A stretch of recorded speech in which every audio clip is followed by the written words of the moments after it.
Hi everybody, welcome back to my garden.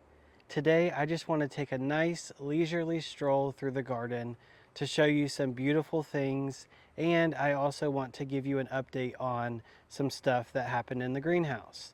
So I guess we should start at the greenhouse since we're standing in front of it.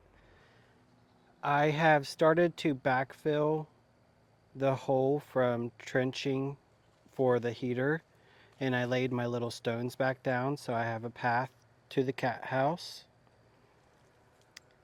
I guess to start off, I put, what is it called? The sand in between the bricks because I noticed that it all like disappeared. So it all kind of like looks a little pale right now, but that'll wear off. But the main reason we are in the greenhouse is because I wanted to show you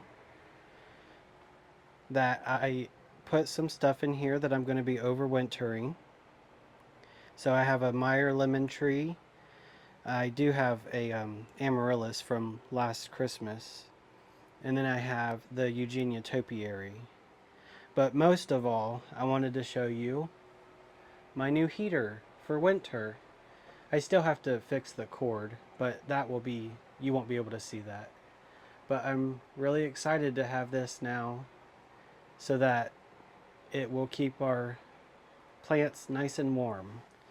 Something that I will be doing in the very near future is I cover the back of the greenhouse during winter with like a really thick plastic just because the windows are not they're not sealed properly.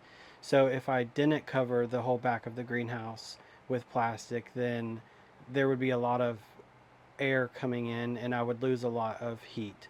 So we'll be doing that pretty soon because it's getting decently cold at night. Like I think we had a 29-degree night the other night. Um, yeah, so let's continue on with the tour. I always love how full the ferns get at the very end of the season because it takes them a little bit to get to that size. And I like how they, I don't know, kind of make the greenhouse look abundant and full. There's nothing new over here. I need to actually pull all the strawberries out of these two raised beds and remake the beds because the bottoms are falling out. So that's another project on our list. I have planted my back stock of plants. That was actually in the last video, minus these two plants that I have. I have some river birch trees and then an arborvitae, however you say it. That's all that's left. And then the only thing growing really, like vegetable wise, in my beds is the radishes here. And then I have, sorry, I have some lettuce growing in this bed. But other than that, everything else are perennials and stuff that probably will need cut back at some point. I was noticing the other day when I was doing a video how pretty some stuff in the garden was, how it had like its fall color. So I kind of wanted to show you that in this video. One of my trees, I believe it's a sweet gum, maybe, has really pretty like red fall coloring right now. So let's make our way that way so you can see it. On our way there, I wanted to show you this grass. It was actually a gift from a neighbor, but it's like kind of like a zebra something grass, but it has really pretty plumes on the top. And I guess I could use this video as a teaching tool to show you what does not survive a frost. And that would be potato vines and coleus. So that needs to come down quickly. The plumbago has its fall color right now, and it's going to only get better. But I love that plant. This is actually a snowball bush, so it's a viburnum, and it is one of the prettiest plants that I have in fall. And honestly, in spring, because it has these big, huge hydrangea like blooms. It's just beautiful.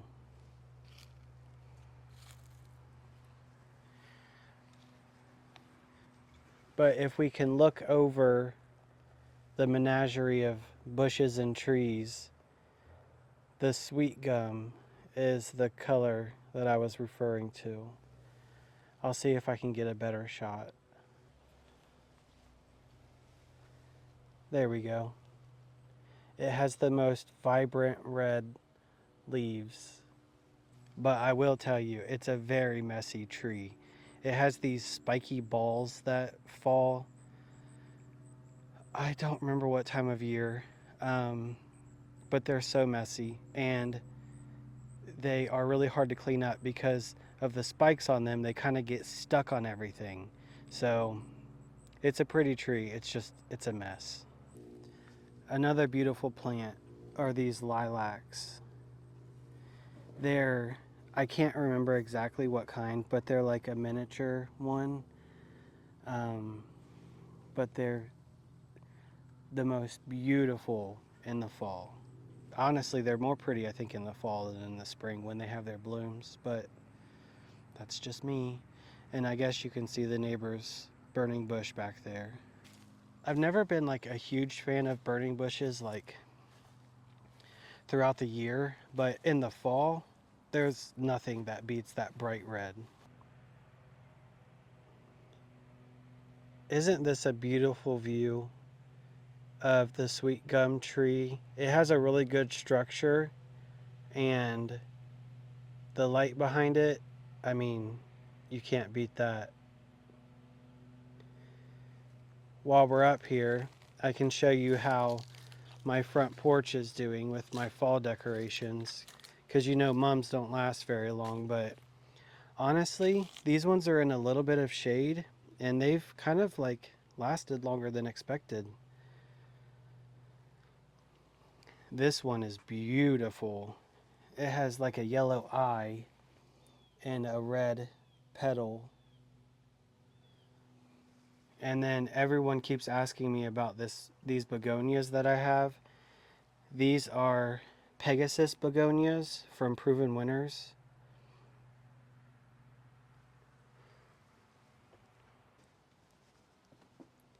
Here's the other one that I have. It's in an old, I actually think this is a like fire extinguishing bucket that I got from an antique store. But I love how the leaves point forward.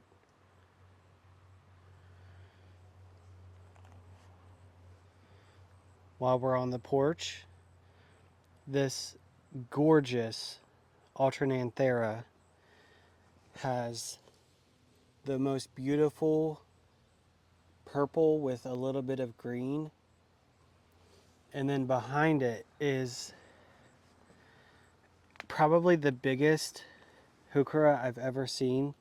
It's in a black basket, and it is at least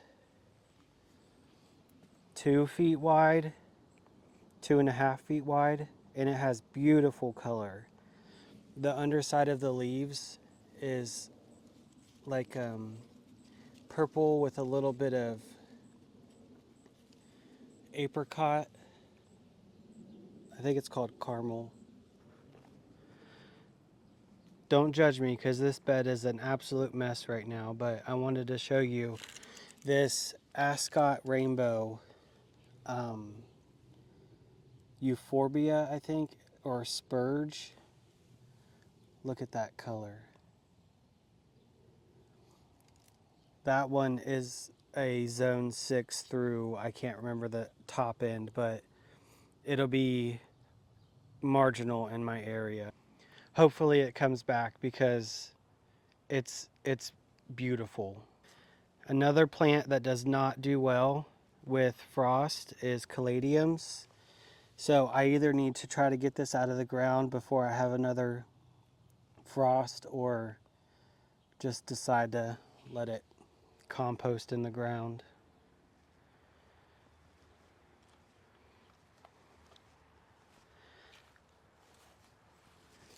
I want to show you the bloom to this Jupiter's beard. It's called Pretty Betsy. I got it because my sister's name is Betsy. But it is so pretty. It's the most beautiful color. And then you can see I have some of the blue grama grass that I started from seed. I also started the Jupiter's beard from seed. So hopefully next year these look more full and less scraggly. A lot of my hydrangeas, are like they have burnt ends and stuff, which is to be expected. But this one right here is a little bit behind all the others, and it is so pretty, especially with the light coming through. This is a firelight tidbit. I think I just have a couple more things to show you, and it's all in like one area. This grass was given to me by a neighbor. They had a bunch of it, and I just divided them up and then put them in a bunch of spots. But I love the contrast between the color of the foliage and then the plumes, because the plumes are like a dark brownish gray. I think it's the most interesting grass. And then behind it is what I wanted to show you. I believe this is called a profusion crabapple, but I wanted to show you the apples, I guess, crab apples.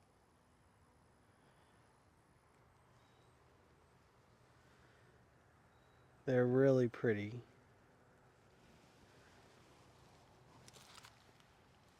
And then underneath it is the Fall in Love Sweetly anemones. I can't wait until these get their full size, especially because I put, not that you could tell, but I put a ring of Gara around the base of the tree, and then I have the anemones around it too. I can't wait until it gets full size. I believe it was last year. I was watching one of the garden answer videos that Laura did, and she had bought these blue enchantress hydrangeas. I think it was around Mother's Day, because I think she said that she like treated herself to them for Mother's Day. Well, anyway, I thought they were so pretty, and I was on the prowl, and I finally found some at Lowe's last year, and they were very expensive. So I was like, let me just wait and see. So I waited, and they went on sale, and I got one, and it's very pretty, but I'm confused, and this is why. Usually these hydrangeas are not this late to bud up and bloom. As you can see, they have buds all over the place. And there is, a bloom right here that shows you how pretty it is. But I just feel like it's very late to the party. Like, it's trying to bloom right before the frost is going to take it. This is my best looking mum. All my other ones are like, they could almost be thrown away. But this one is still so vibrant, so pretty. I meant to do this the other day. I forgot. I wanted to put this rosemary in the greenhouse and try to overwinter it, but I forgot and then it froze. Well, we had a freeze that night and I thought, oh no, but it did okay. So I'm going to see if I can have rosemary throughout the winter.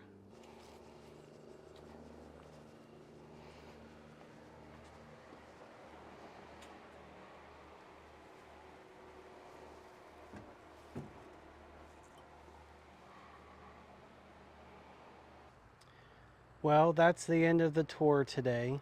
I just wanted to show you guys stuff that was catching my eye, and then hopefully you can find the stuff and recreate it if it spoke to you.